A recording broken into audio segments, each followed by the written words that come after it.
அந்த ராஜப்படகில் வந்தவர்கள் வேறு யாரும் அல்ல, நம் பார்த்திப சோழ மகாராஜாவும் அருள்மொழி மகாராணியும் இளவரசர் விக்ரமனும் தான் வந்தார்கள்.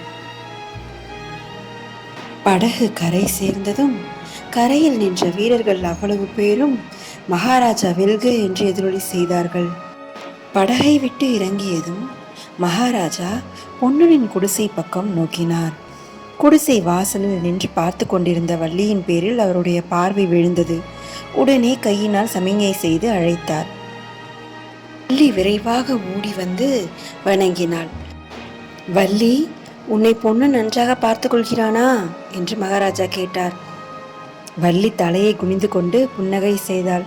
பதில் சொல்ல அவளுக்கு நான் எழவில்லை. அப்போது மகாராணி, அவளை அப்படி நீங்கள் கேட்டிருக்க கூடாது, பொன்னனை நீ நன்றாக பார்த்து கொள்கிறாயா என்று கேட்டால் அவள் பதில் சொல்வாள். மகாராஜா சிரித்துவிட்டு, வள்ளி, மகாராணி சொன்னது காதில் விழுந்ததா? பொன்னனை ஜாக்கிரதையாக பார்த்துக்கொள்.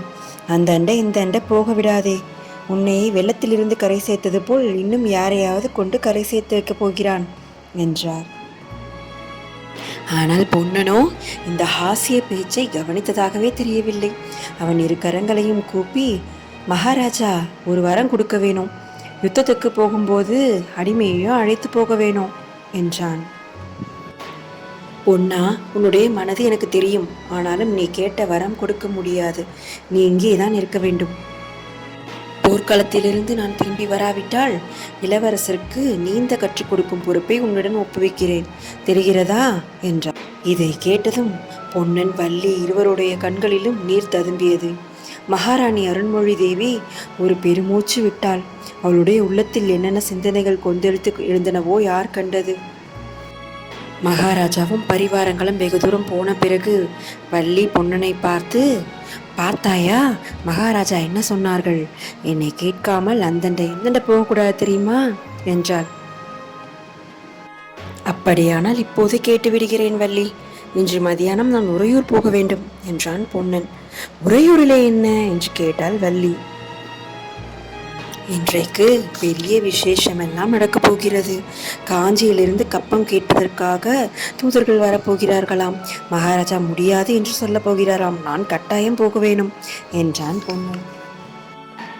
இந்த உறுதியுடனே பொன்னன் சாவகாசமாக காவிரி ஆற்றில் இறங்கி நீந்தி கும்மாளம் போட்டு கொண்டிருந்தான். ஆனால் கொஞ்ச நேரத்திற்கெல்லாம் டக் டக் என்று குதிரை குழம்பு சத்தம் கேட்டதும் அவனுக்கு சொல்ல முடியாத பரபரப்பு உண்டாயிற்று. கரையேறி ஓடி வந்து பார்த்தான். வள்ளியும் குடிசையிலிருந்து வெளியே வந்தாள். சிறிது நேரத்திற்கெல்லாம் ஒரு குதிரையும் பின்னால் 4 குதிரைகளும் கிழக்கு திசையிலிருந்து வேகமாய் வந்தன. முதல் குதிரையின் மேல் இருந்தவன் கையில் சிங்க உருவம் வரைந்த கொடி பிடித்துக் கொண்டிருந்தான். குதிரைகள் உறையூரை நோக்கி பறந்தன. சிங்க கொடி போட்டு கொண்டு போகிறார்களே, இவர்கள் யார் என்று கேட்டாள் வள்ளி. மெய்மறந்து நின்ற பொன்னன் திடுக்கிட்டவனாய், வள்ளி, இவர்கள்தான் பல்லவ தூதர்கள். நான் எப்படியும் இன்று உறையூர் போக வேணும். நீ வேணுமானால் வா, உன் பாட்டனையும் பார்த்தது போல் இருக்கும் என்றான். மீண்டும் சந்திப்போம் அடுத்த பார்த்திபன் கனவில்.